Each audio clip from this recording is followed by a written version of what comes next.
Welcome to Sacred Stories. Today, we will explore one of the most iconic narratives in the Bible, the 10 plagues of Egypt. These plagues were not just demonstrations of God's power but also a direct response to Pharaoh's stubbornness in refusing to free the Israelites from slavery. Each plague was carefully sent to confront the false Egyptian deities, challenge Pharaoh's authority, and show that the Lord alone is God. Get ready to dive into a story of faith, challenges, and liberation, filled with profound meanings and timeless lessons. Have you ever wondered what really happened with the 10 plagues of Egypt? How could such devastating events transform an entire nation and free a people enslaved for centuries? Today, on Sacred Stories, we will dive into this fascinating biblical narrative and explore every detail of the plagues that not only challenged Pharaoh but also confronted Egypt's gods and demonstrated the absolute power of the God of Israel. At the height of its glory, Egypt was the most powerful empire of its time, with a deeply religious culture and an economy built on the enslavement of the Israelites. Pharaoh was regarded as a living god, and his power seemed unchallengeable. However, the Israelites, descendants of Jacob, cried out to God for deliverance after centuries of oppression. In response, God chose Moses and Aaron to confront Pharaoh. The purpose of the 10 plagues was twofold: to demonstrate that the Lord was the one true God and to free his people from bondage. With his heart hardened, Pharaoh refused to obey God, and thus the plagues began. Water turned to blood. The first plague directly attacked the heart of Egypt, the Nile River. This river was not only a source of water but also the foundation of Egypt's economy, agriculture, and religion. Following God's command, Moses struck the river with his staff, and the water turned to blood, Exodus 7 verses 14 to 24. The Nile symbolized fertility and was associated with the god Hapi, revered as the provider of life. However, the river became a source of death. Fish died, and the river emitted an unbearable stench. All the water in Egypt, including wells and reservoirs, was affected. Pharaoh's magicians attempted to replicate the miracle but failed to reverse the disaster. Despite the devastation, Pharaoh remained obstinate and refused to let the Israelites go. The plague of frogs. The second plague brought an overwhelming number of frogs to Egypt, Exodus 8 verses 1 to 15. They emerged from the Nile and invaded homes, bedrooms, ovens, and even the Egyptians' beds. What was once seen as a sacred symbol of the goddess Hecate, associated with fertility and childbirth, became a curse. The excessive presence of frogs disrupted daily life, causing disgust and chaos. When the frogs died, their carcasses piled up, spreading a terrible stench across the land. Pharaoh asked Moses to intercede so the frogs would disappear, but once his request was granted, he hardened his heart again. The plague of gnats. The third plague directly targeted the environment and the ritual purity of the Egyptians. The dust of the earth was turned into gnats that infested both people and animals, Exodus 8 verses 16 to 19. The Egyptians, especially priests, prided themselves on their high standards of cleanliness and constant purification rituals. Geb, the god of the earth, was challenged as even the sacred soil could not escape divine intervention. This time, Pharaoh's magicians were unable to replicate the miracle and acknowledged it as the finger of God. Still, Pharaoh refused to listen. The plague of flies. The fourth plague brought swarms of flies that invaded homes, streets, and palaces, making life unbearable, Exodus 8 verses 20 to 32. However, the land of Goshen, where the Israelites lived, was miraculously spared, showing God's ability to protect his people amidst chaos. Khepri, the god of insects and creation, was humiliated. The flies spread diseases, disrupted daily activities, and made it impossible to live comfortably in any inhabited space. Pharaoh once again asked Moses for relief but reneged on his promise to free the Israelites once the flies were gone. The death of livestock.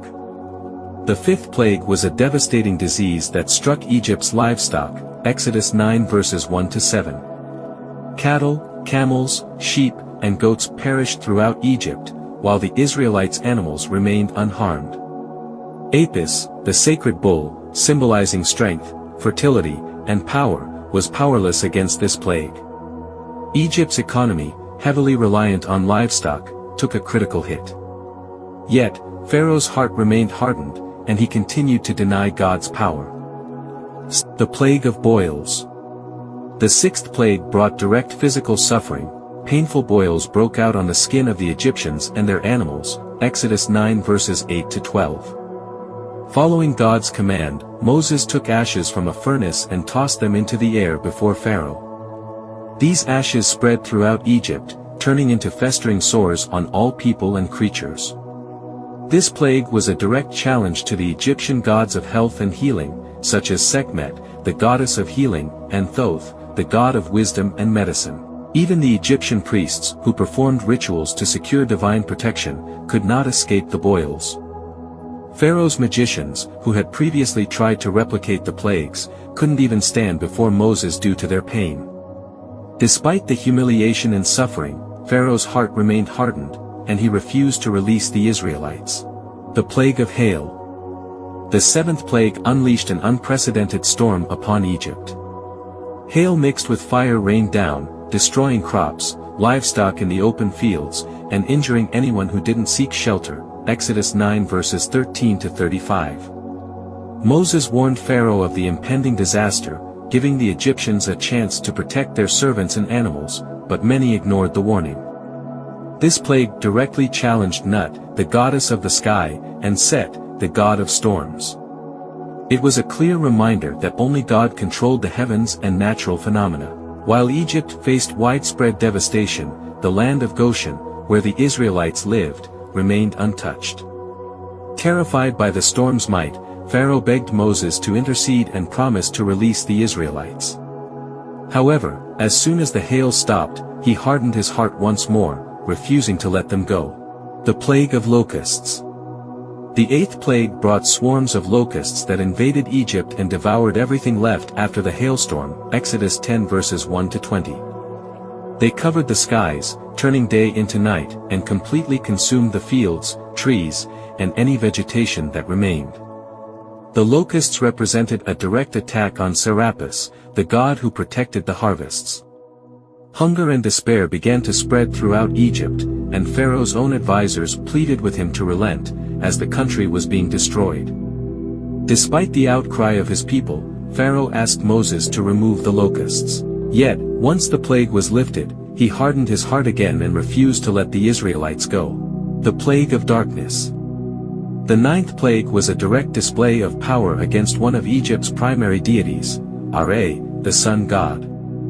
Dense darkness covered Egypt for 3 days, so thick that no one could see or move, Exodus 10 verses 21 to 29. The sunlight, vital to life in Egypt and central to Ra's worship, was completely taken away. Only the land of Goshen, where the Israelites lived, remained in light.